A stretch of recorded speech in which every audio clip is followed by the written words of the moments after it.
you use the potatoes when they're still pretty hot, so you have to be quick in peeling them.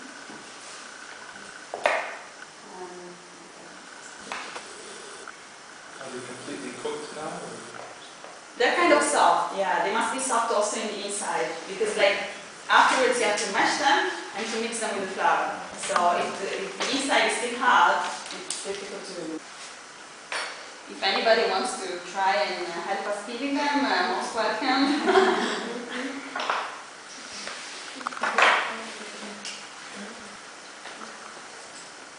Can I help you? Just to give a good example for next year.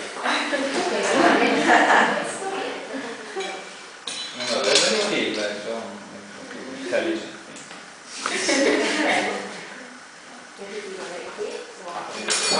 things.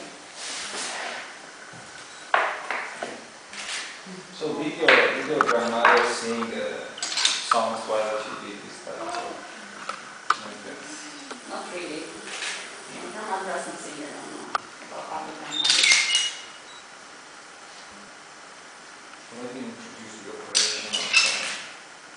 Oh, this is the best tool you can use to mash the potatoes. When you don't have it, you can just mash them with it. Like you cut them and then you mash them with a fork. Or with the bottom of a glass. That's why I never put. So then we just mash them with glass, when like whatever can be used. Also, you know, those you use for meat, for cooking meat. Another use that you can make of potatoes when they're still raw, Alessandra was telling me before, is for example if you burn yourself or if you scratch yourself and you see some kind of water coming out from the wound, you can just slice the potato and put it on top of the wound, and like the carbohydrates, whatever that are inside the potato should help the wound to recover quickly. So the proportion of potatoes and flour should be about half a kilo of potatoes and 100–150 grams of flour. It depends a lot on the consistency of the potatoes though, and if you can choose, it's better to choose more yellowish ones because they are less watery and so it's easier to make them become consistent when you prepare the dough.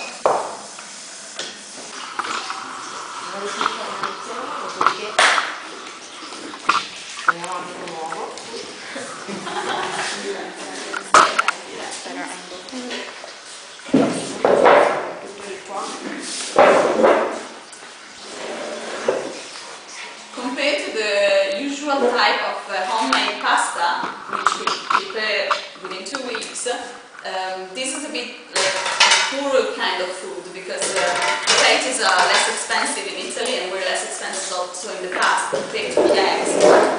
But still there should be an egg inside because it helps gluing the whole thing.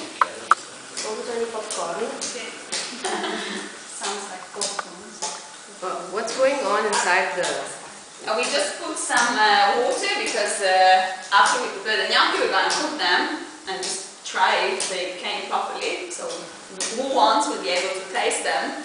But since the cooking fire is not that powerful and the pot of the water is pretty big, we have to do it immediately after preparing the potatoes.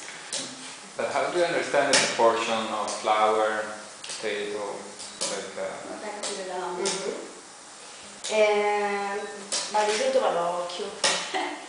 This is what great grandmas and grandmas used to say. Well, usually just more or less it works. But you judge by the consistency. That, Yeah. you know, Sì, la farina ci deve essere abbastanza di farina, in modo tale che comunque siamo abbastanza compatti, altrimenti vengono come diceva lui prima, cioè troppo slacchi. must be compact, and no, the flour is actually, you know, making it, it thickens it, and like it's more a matter of consistency. I don't know if any one of you wants to, you know, At the end, if you want to see, but at the end, yeah, it will appear. It's more a matter of tact. It's not that there's a receipt really. But if you do it too soft, then at the end it will be like too full of water, and also with the sauce it won't be effective. So it's always better to keep it a little harder. I mean, meanwhile she added a bit of salt. So harder would be less flour. Yeah. How does it? When do you decide to put more flour, for instance? Quando senti la consistenza. When you feel that it's becoming too soft. Because at the same time, like the whole potato stuff is absorbing flour, so that like you feel that it loses consistency, it gets softer. Yeah. So? Adesso cominciamo magari a suddividerli per filoni. Now that the consistency is pretty much the one that she wanted, she's gonna divide the big dough into smaller pieces and prepare some kind of fingers that can make it become long, a sort of really thick spaghetti.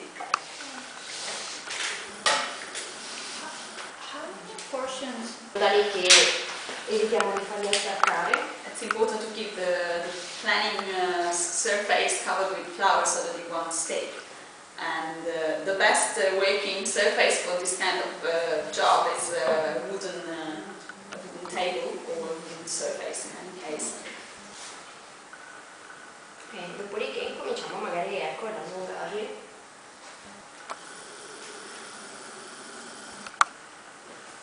E poi a seconda anche di come li vogliamo fare, per esempio se li vogliamo fare più grandi oppure anche più piccoli, possiamo farli per esempio. From this moment it's up to you if you want to make them bigger or smaller according to your taste. I mean it tastes the same at the end, but it's just a matter of presentation when you serve them.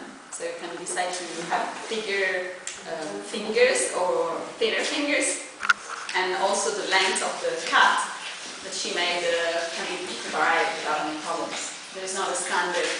La forchetta, di solito si utilizza soprattutto la forchetta. E così. Yeah.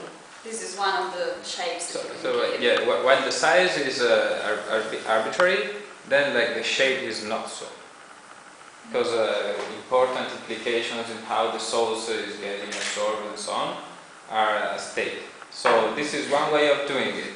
With the fork, you give it shape. It's like if you were scratching it. So the teacher is like suggesting that you should try the wonderful. If you want to participate, we have like a few gnocchi. Can be interesting if you really want to like do some gnocchi. You are most welcome. Bisogna tenerli sempre abbastanza distanti perché magari si rischia di... Yeah, they must be kept always like not in touch one with each other because they can stick. And then like even if you put them in the water, they will remain so. So always keep them. And the most flour you use, and the most they will remain separated. If you are in doubt, it's better to exceed with the quantity of flour that you add than So like use less flour than necessary. Don't be stingy. No. Like on November's morning, remember my mother used to do gnocchi with pumpkins. Yeah. Wow. Yeah. So she takes the pumpkin and she boils it, and then the same thing Alessandra is doing, she does. So I give forks for those of you who are into forks, and for those of you who are into fingers, who already have them.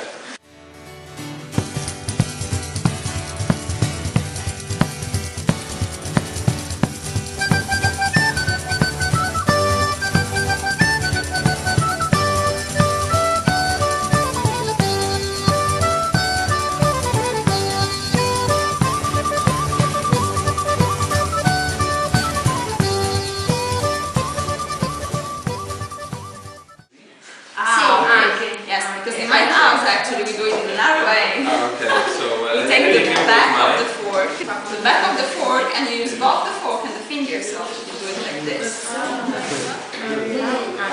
So you just